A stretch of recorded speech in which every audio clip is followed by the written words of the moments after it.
மாற்கு 13ஆம் அதிகாரம். அவர் தேவாலயத்தை விட்டுப் புறப்படும்போது அவருடைய சீஷர்களில் ஒருவன் அவரை நோக்கி, போதகரே, இதோ இந்தக் கல்லுகள் எப்படிப்பட்டது, இந்தக் கட்டடங்கள் எப்படிப்பட்டது பாரும் என்றான். இயேசு அவனுக்குப் பிரதியுத்தரமாக, இந்தப் பெரிய கட்டடங்களைக் காண்கிறாயே, ஒரு கல்லின்மேல் ஒரு கல்லிராதபடிக்கு எல்லாம் இடிக்கப்பட்டுப் போகும் என்றார். பின்பு அவர் தேவாலயத்துக்கு எதிராக ஒலிவ மலையின் மேல் உட்கார்ந்திருக்கையில், பேதுருவும் யாக்கோபும் யோவானும் அந்திரேயாவும் அவரிடத்தில் தனித்து வந்து, இவைகள் எப்பொழுது சம்பவிக்கும்? இவைகளை நிறைவேற்றும் காலத்துக்கு அடையாளம் என்ன? எங்களுக்குச் சொல்ல வேண்டும் என்றார்கள். இயேசு அவர்களுக்குப் பிரதியுத்தரமாக, ஒருவனும் உங்களை வஞ்சியாதபடிக்கு எச்சரிக்கையாயிருங்கள். ஏனெனில் அநேகர் வந்து என் நாமத்தைக் கொண்டு, நானே கிறிஸ்து என்று சொல்லி அநேகரை வஞ்சிப்பார்கள். யுத்தங்களையும் யுத்தங்களின் செய்திகளையும் கேள்விப்படும்போது கலங்காதேயுங்கள். இவைகள் சம்பவிக்க வேண்டியது, ஆனாலும் முடிவு உடனே வராது. ஜனத்துக்கு விரோதமாய் ஜனமும் ராஜ்யத்துக்கு விரோதமாய் ராஜ்யமும் எழும்பும்.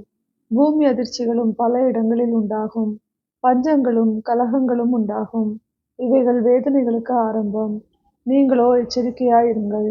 ஏனெனில் உங்களை ஆலோசனை சங்கங்களுக்கு ஒப்புக் கொடுப்பார்கள். நீங்கள் ஜெப ஆலயங்களில் அடிக்கப்படுவீர்கள். என் நிமித்தம் தேசாதிபதிகளுக்கும் ராஜாக்களுக்கும் சாட்சியாக அவர்களுக்கு முன்பாக நிறுத்தப்படுவீர்கள். சகல ஜாதிகளுக்கும் சுவிசேஷம் முந்திப் பிரசங்கிக்கப்பட வேண்டும். அவர்கள் உங்களைக் கொண்டுபோய் ஒப்புக் கொடுக்கும்போது நீங்கள் என்ன பேசுவோம் என்று முன்னதாக கவலைப்படாமலும் சிந்தியாமலும் இருங்கள். அந்நாளிகையிலே உங்களுக்கு எது அருள் செய்யப்படுமோ அதையே பேசுங்கள். ஏனெனில் பேசுகிறவர்கள் நீங்கள் அல்ல, பரிசுத்த ஆவியே பேசுகிறவர். அன்றியும் சகோதரன் சகோதரனையும் தகப்பன் பிள்ளையையும் மரணத்துக்கு ஒப்புக் கொடுப்பார்கள். பெற்றோருக்கு விரோதமாக பிள்ளைகள் எழும்பி அவர்களை கொலை செய்வார்கள். என் நாமத்து நிமித்தம் எல்லாராலும் பகைக்கப்படுவீர்கள். முடிவு பரியந்தம் நிலைநிற்பவனே ரட்சிக்கப்படுவான். மேலும் பாழாக்குகிற அருவருப்பை குறித்து தானியேல் தீர்க்கதரிசி சொல்லியிருக்கிறானே, வாசிக்கிறவன் சிந்திக்க கடவன். அது நிற்கத்தகாத இடத்திலே நீங்கள் அதை நிற்க காணும்போது, யூதேயாவில் இருக்கிறவர்கள் மலைகளுக்கு ஓடிப்போக கடவர்கள். வீட்டின் மேல் இருக்கிறவன் தன் வீட்டுக்குள் இறங்காமலும் தன் வீட்டில் எதையாகிலும் எடுத்துக்கொள்ள உள்ளே போகாமலும் இருக்க கடவன். வயலில் இருக்கிறவன் தன் வஸ்திரத்தை எடுப்பதற்கு பின்னிட்டு திரும்பாதிருக்க கடவன். அந்நாட்களிலே கர்ப்பவதிகளுக்கும் பால் கொடுக்கிறவர்களுக்கும் ஐயோ! நீங்கள் ஓடிப்போவது மாரி காலத்திலே சம்பவியாதபடிக்கு வேண்டிக் கொள்ளுங்கள். ஏனெனில் தேவன் உலகத்தை சிருஷ்டித்தது முதல் இதுவரைக்கும் சம்பவித்திராததும் இனிமேலும் சம்பவியாததுமான உபத்திரவம் அந்நாட்களில் உண்டாயிருக்கும். கர்த்தர் அந்நாட்களை குறைத்திராவிட்டால் ஒருவனாகிலும் தப்பிப்போவதில்லை. தாம் தெரிந்து கொண்டவர்களின் நிமித்தமோ அவர் அந்த நாட்களை குறைத்திருக்கிறார். அப்பொழுது இதோ கிறிஸ்து இங்கே இருக்கிறார், அதோ அங்கே இருக்கிறார் என்று எவனாகிலும் சொன்னால் நம்பாதேயுங்கள். ஏனெனில் கள்ள கிறிஸ்துக்களும் கள்ள தீர்க்கதரிசிகளும் எழும்பி கூடுமானால் தெரிந்து கொள்ளப்பட்டவர்களையும் வஞ்சிக்கத்தக்கதாக அடையாளங்களையும் அற்புதங்களையும் செய்வார்கள். நீங்களோ எச்சரிக்கையாயிருங்கள். இதோ எல்லாவற்றையும் முன்னதாக உங்களுக்கு அறிவித்திருக்கிறேன். அந்நாட்களிலே அந்த உபத்திரவத்திற்கு பின்பு சூரியன் அந்தகாரப்படும், சந்திரன் ஒளியை கொடாதிருக்கும், வானத்தின் நட்சத்திரங்கள் விழும், வானங்களில் உள்ள சத்துவங்களும் அசைக்கப்படும். அப்பொழுது மனுஷகுமாரன் மிகுந்த வல்லமையோடும் மகிமையோடும் மேகங்களின் மேல் வருகிறதை காண்பார்கள்.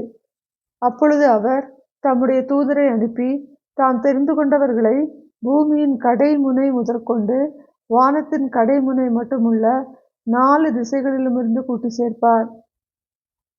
அத்திமரத்தினால் ஒரு உவமையை கற்றுக்கொள்ளுங்கள். அதிலே இளம் கிளை தோன்றி துளிர்விடும்போது வசந்த காலம் சமீபமாயிற்று என்று அறிவீர்கள். அந்தபடியே இவைகள் சம்பவிக்கிறதை நீங்கள் காணும்போது அவர் சமீபமாய் வாசலருகே வந்திருக்கிறார் என்று அறியுங்கள்.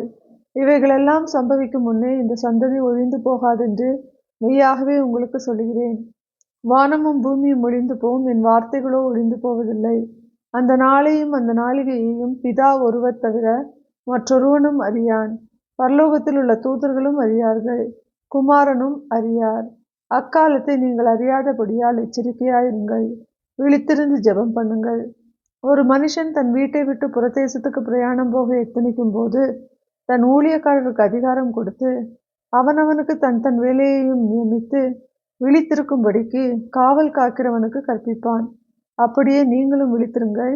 ஏனெனில் வீட்டு எஜமான் சாயங்காலத்திலோ நடுராத்திரியிலோ சேவல் கூவும் நேரத்திலோ காலையிலோ எப்பொழுது வருவான் என்று நீங்கள் அறியீர்கள். நீங்கள் நினையாத வேளையில் அவன் வந்து உங்களைத் தூங்குகிறவர்களாகக் கண்டுபிடியாதபடிக்கு விழித்திருங்கள். நான் உங்களுக்குச் சொல்லுகிறதை எல்லாருக்கும் சொல்லுகிறேன், விழித்திருங்கள் என்றார்.